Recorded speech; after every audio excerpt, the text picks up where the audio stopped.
Happy Halloween, ghosts and ghouls and goblin folk of the audience. I hope I get this video out on time, but it's almost certainly gonna be November 1st, so better late than never, I guess.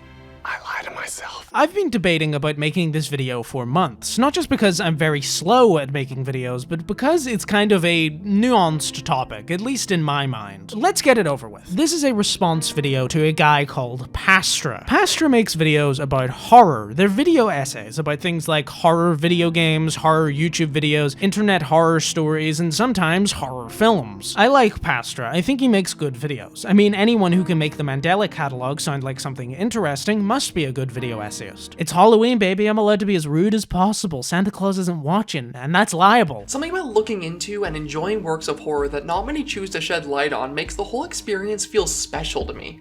The less known something is, the harder it is to have the experience spoiled for you, and the more likely you are to get scared by it. He approaches horror like an actual human being who enjoys it, which is a rare thing on YouTube. It's certainly not perfect. Why are you standing on the roof? What possible reason is there for you to be on the roof right now? Maybe it's on top of the house because it's fucking cool. You know, it's a movie, get over yourself. But one video stands out in my memory. It's called How Ring Created the Scariest Scene of All Time. The reason this stands out to me is that Pastra is now in my wheelhouse. I don't know jack shit about game design. I've never read a creepypasta. I've only watched one analog horror. But if there's one thing, however, I'm at least slightly aware of, it's film. And this video smells a little funky to me. Analyzing the most important moments of the film and discussing how they all build towards the scariest scene from any movie I've ever watched. Pastra's video is about a scene in the original Japanese Ring in which Ryuji Takayama, the protagonist's ex-husband, is killed by Sadako Yamamura. Sadako is the daughter of a psychic, she's a ghost, and she's the villain of the film. You see, this scene is kind of a twist. The curse was thought to have been broken before this, so Ryuji dying is a shock. Smooth transition. Section 1. What is Pastra talking about?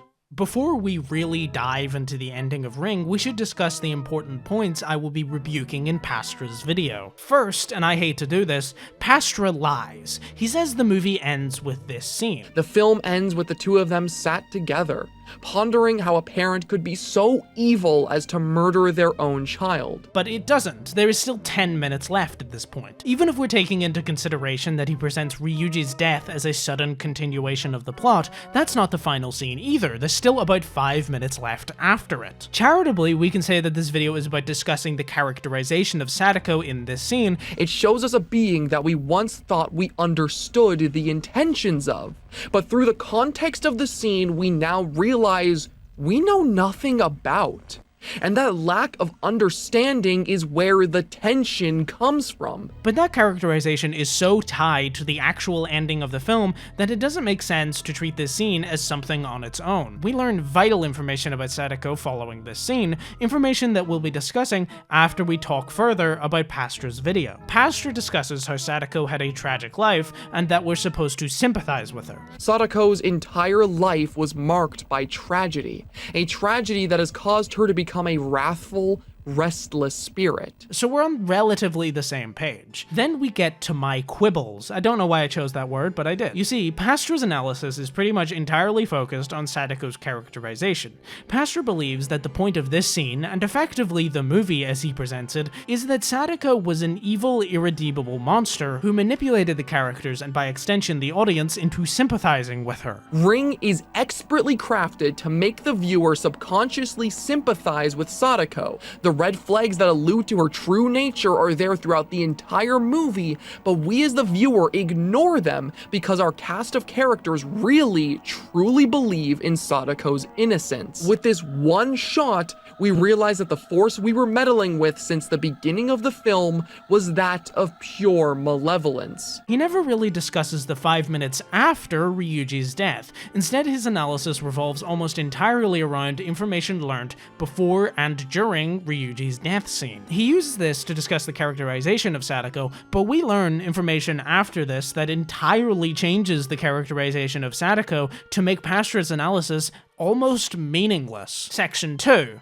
commodification. My problem with this video is that it totally ignores the basic plot of Ring to tell a worse story with worse commentary and worse themes. If I truly believed that Ring was simply about being, as Pastra said, a well-structured joke... See, Ring is a film that I would describe as being structured like a very well thought out joke.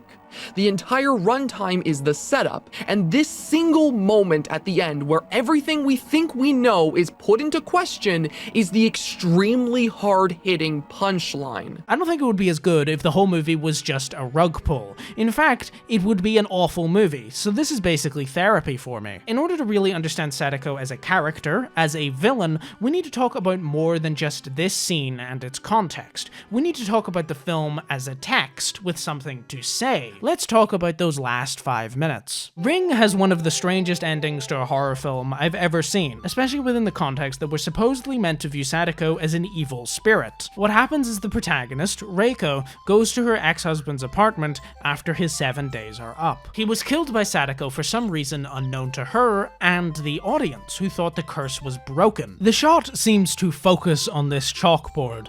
The camera even lingers when she leaves. This is a reference to an earlier scene in which a student of Ryuji's jokingly changes an equation on his chalkboard. I don't remember what he teaches, so don't ask. My question is, why?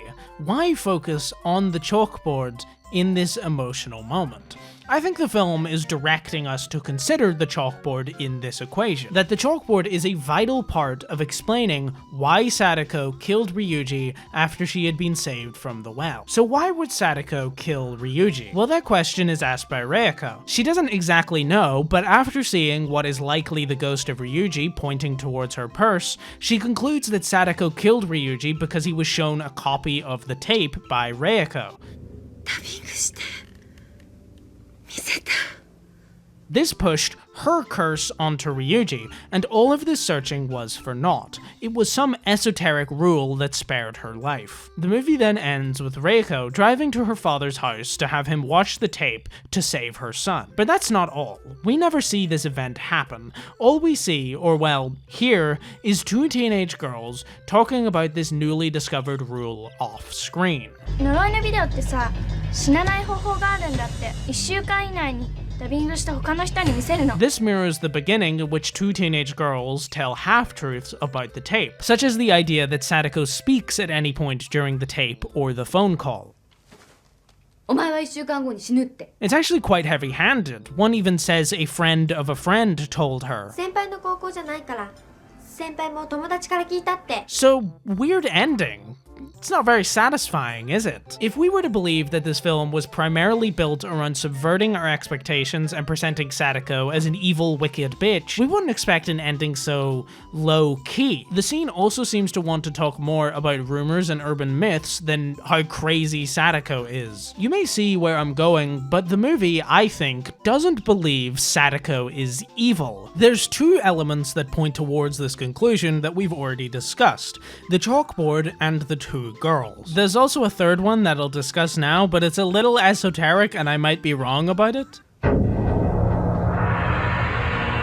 Reiko seems to have got the order of events wrong. Ryuji watched the original tape and then it was copied. He did not watch a copy of the tape, unless we are to believe that you can show a copy to someone who is already cursed. But if the rules are so specific already, I don't think there'd be a loophole like that.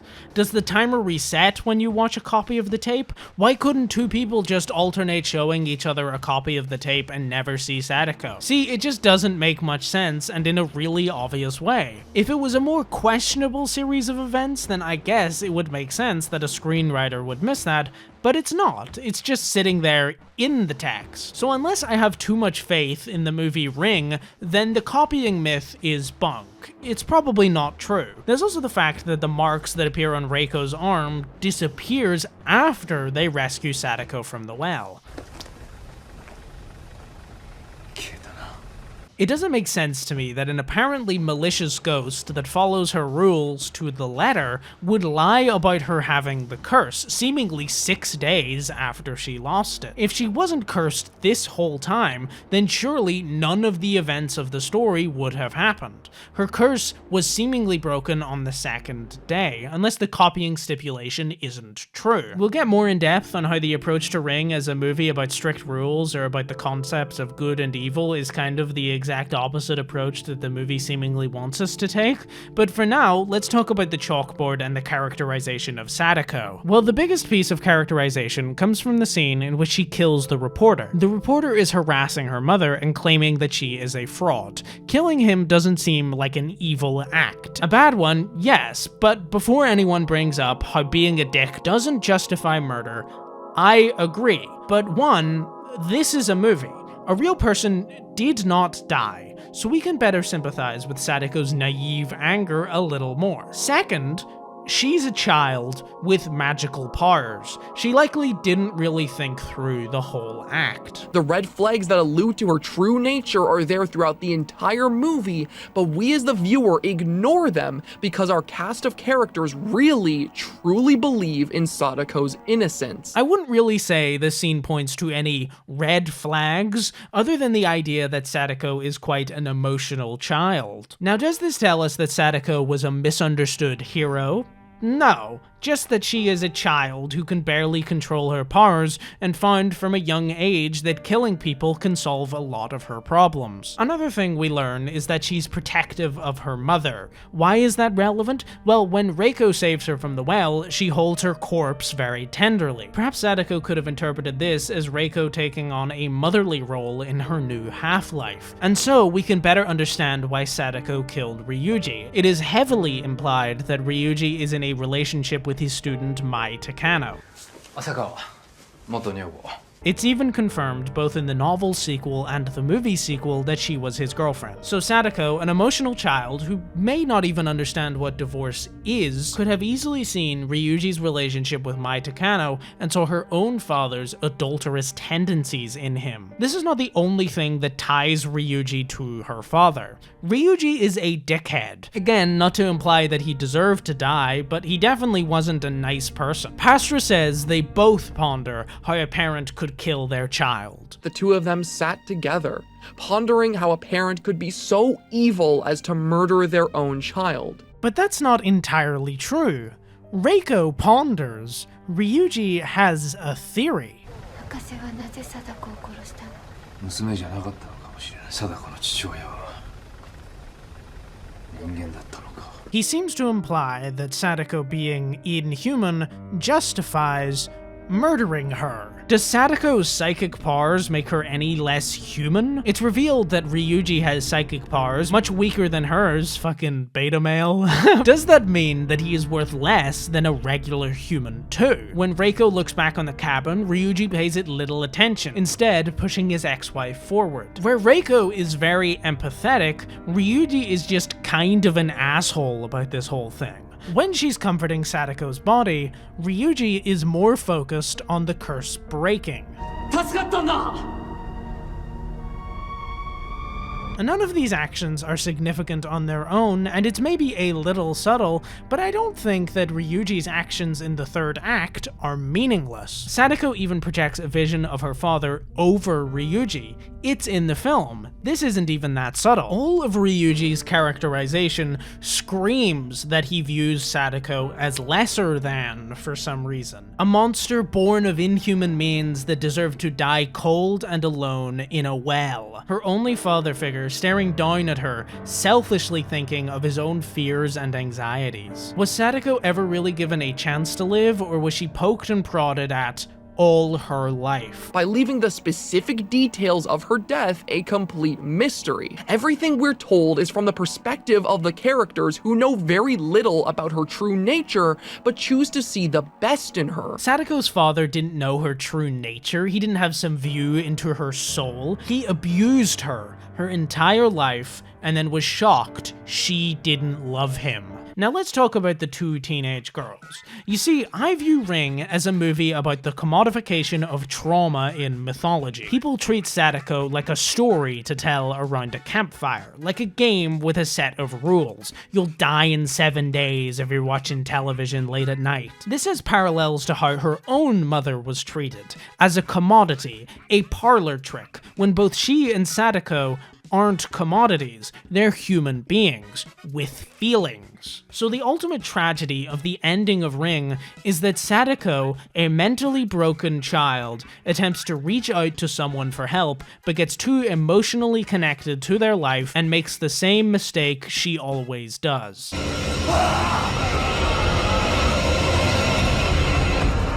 By killing Ryuji, she furthers the myth and turns herself into a commodity. That's why we hear the teenage girls at the end. It's not a story about how Sadako was secretly evil the whole time, that she is irredeemable as Pastra seems to present her. This entire movie does everything in its power to make you believe, even for a moment, that Sadako was a redeemable character who could be set free. The point is that Sadako is human, and that human tragedy isn't something that should be so liberally commodified.